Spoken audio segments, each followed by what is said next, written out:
Assalamu alaikum. Welcome back to Quran Precision. In this video, we're going to talk about the Hamza. And this is a sound that a lot of people know how to make, but sometimes we want to make it more precise in our Quran recitation. Let's first go through the characteristics of the sound.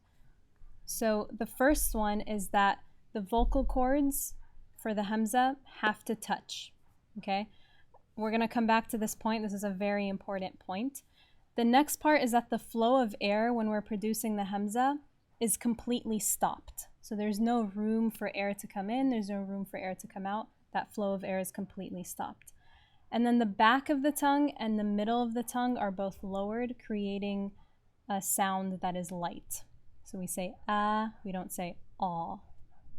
So now let's talk about the makhraj of the Hamza, or the placement of the Hamza. The Hamza is produced at the vocal cords. So for a lot of other sounds, they're produced in the tongue or higher up in the throat, but the Hamza is produced in the vocal cords. And what happens is the vocal cords completely come together and close, creating that sound. So here you see two pictures. So in this view, you're looking down into someone's throat, and you see the vocal cords from that angle. So on the left, the vocal cords are completely closed, and that's what we want for the Hamza, the sound. What happens is the vocal cords completely come together, leaving no space for air to come in or out. When you're breathing and air is coming in and out, your vocal cords are completely open like this, with a passage for air to come through. For the Hamza sound, they're completely closed. And that's what we want. So some common mistakes. Obviously, number one is not shutting that space between the vocal cords completely. This is something that I had to kind of fix in my recitation a little bit. The second one is that sometimes people produce the Hamza sound a little bit higher up in the throat, closer to a ayn sound. And this can be for a lot of different reasons. Sometimes it's just the fact that the ayn is hard for people, so it's switching back and forth or knowing when to do a ayn versus when to do a Hamza. So this last one here is a little bit more subtle, and that's kind of letting out this puff of air while we're saying the Hamza sound. The Hamza doesn't have that characteristic where a puff of air is let out when it has sukoon or when we're stopping on the Hamza. So we shouldn't be saying something like yasha and letting out a puff of air. You just end it at the Hamza. So let's go through some words here. The first one, we have a Hamza at the beginning of the word. The word is an'amta. An'amta. Sometimes there's a tendency to rush through the word and you might not even say the Hamza. So in Surah Al-Fatiha, صِرَاطَ الَّذِينَ أَنْعَمْتَ عَلَيْهِمْ, sometimes people might say صِرَاطَ الَّذِينَ أَنْعَمْتَ عَلَيْهِمْ, like that. The Hamza gets completely lost. So we want to make sure to show it. أَنْعَمْتَ. The next one is the word سَأَلَ. سَأَلَ. You don't want to say سَأَلَ, سَأَلَ, سَأَلَ. سَأَلَ. Show the Hamza. Make sure your vocal cords come together completely. And the last one is the word yasha. Notice that I'm not going to let out a puff of air after I say the Hamza sound.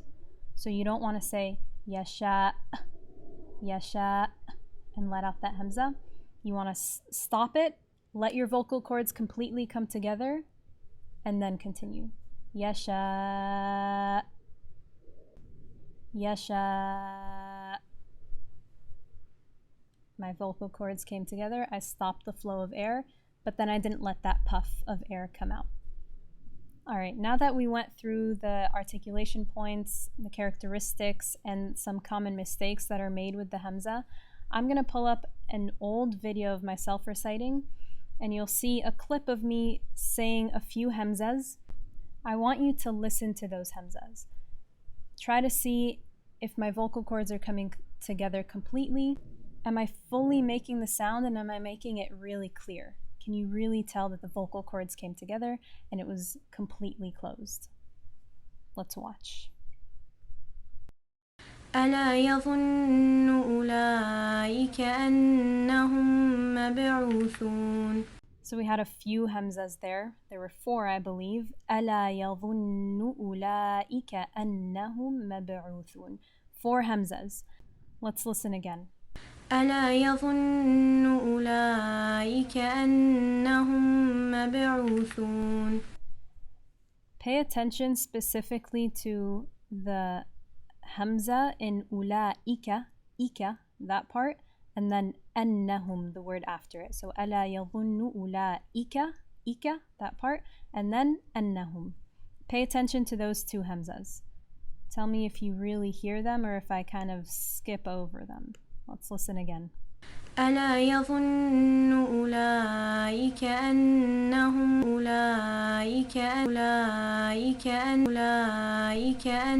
Completely gone. أولئك أنهم. Not there at all. I did kind of something that I eased into the hamzas, which is something that we do naturally in speech in all languages. You kind of ease your way through. It's easier to speak like that. But in the Quran, you can't decide where or when you want to kind of ease into it. In the Quran, there are specific rules as to when you ease in and when you don't. And so when you see that hamza written, it's a good indication that you should make a very clear hamza. أولئك أنهم. Clear hamza. Completely close your vocal cords together. Alright, that's it for the hamza. Make sure that when you're reciting, you can fully feel your vocal cords coming together. You should feel it in your throat.